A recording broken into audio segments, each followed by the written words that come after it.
नमस्कार, मी पंजाब डक. आज आहे 12 सप्टेंबर 2025 आणि शेलूमध्ये आहे.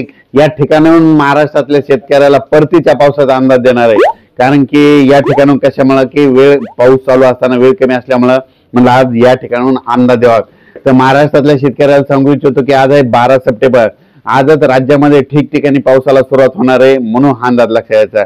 सांगायचं झालं तर पाऊस हा तुम्हाला सांगू इच्छितो की आज पूर्व विदर्भ आणि पश्चिम विदर्भामध्ये वर्धा, नागपूर, भंडारा, गोंदिया, चंद्रपूर, यवतमाळ, बुलढाणा, अकोला, अमरावती, परभणी, नांदेड, वाशिम, हिंगोली, त्याच्यानंतर लातूर, उदगीर, अहमदपूर, उमरी, नांदेड, उमरखेड, किनवट, यवतमाळ, चंद्रपूर, कुडाळ, कोल्हापूर, सांगली, जत, सोलापूर, नळदुर्ग ह्या भागामध्ये 12 सप्टेंबर, 13 सप्टेंबर, 14, 15, 16च्या दरम्यान काही ठिकाणी अतिमुसळधार, काही ठिकाणी मुसळधार, कुठं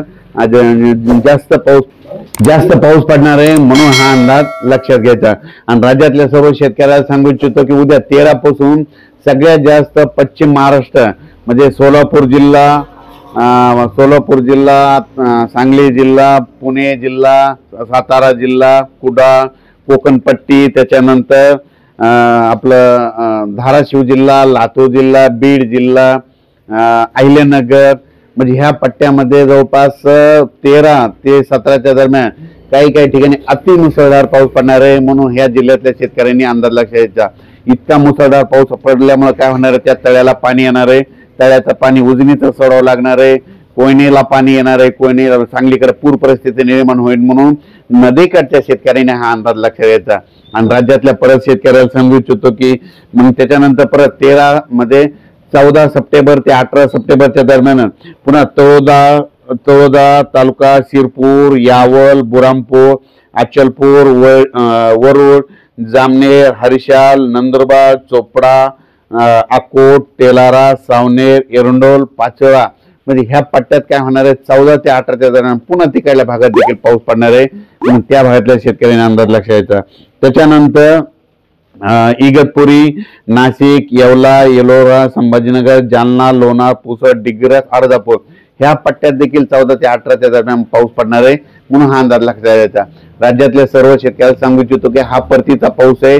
परतीचा पाऊस जोरदार पडणार आहे, ठिकठिकाणी मुसळधार पडणार आहे, कुठं अतिमुसळधार पडणार आहे, कुठं रिमझिम पडणार आहे, म्हणून हे अंदाज लक्षात घ्यायचा.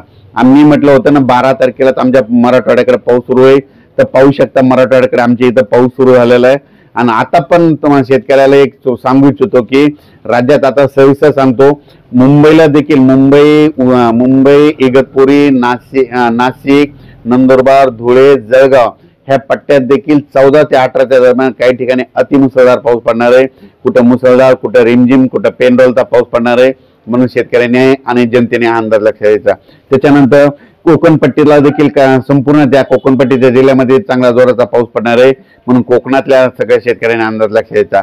पश्चिम महाराष्ट्रामध्ये सांगली जिल्हा, सातारा जिल्हा, पुणे जिल्हा, अहिल्यानगर, सोलापूर जिल्हा, धाराशिव जिल्हा ह्या सगळ्या जिल्ह्याला सांगू इच्छितो की तुमच्याकडं 13 सप्टेंबरला पाऊस सुरू 13 सप्टेंबर म्हणजे उद्यापासून 13 ते 18च्या दरम्यान काही ठिकाणी अहिल्यानगर मध्ये देखील मुसळधार पाऊस पडणार आहे. कारण की आतापर्यंत अहिल्यानगर भागामध्ये काही जे भाग आहे समजा त्या भागामध्ये पाऊस पडलेला नाही, पण ह्या पावसामध्ये अहिल्यानगर भागात सगळीकडे शेतातून पाणी बाहेर निघणार, ओढी नाले, नदी नाले एक होणार आहे, म्हणून अहिल्यानगर जिल्ह्यातल्या सर्व तालुक्यातल्या शेतकऱ्यांनी हा अंदाज लक्षात घ्यायचा.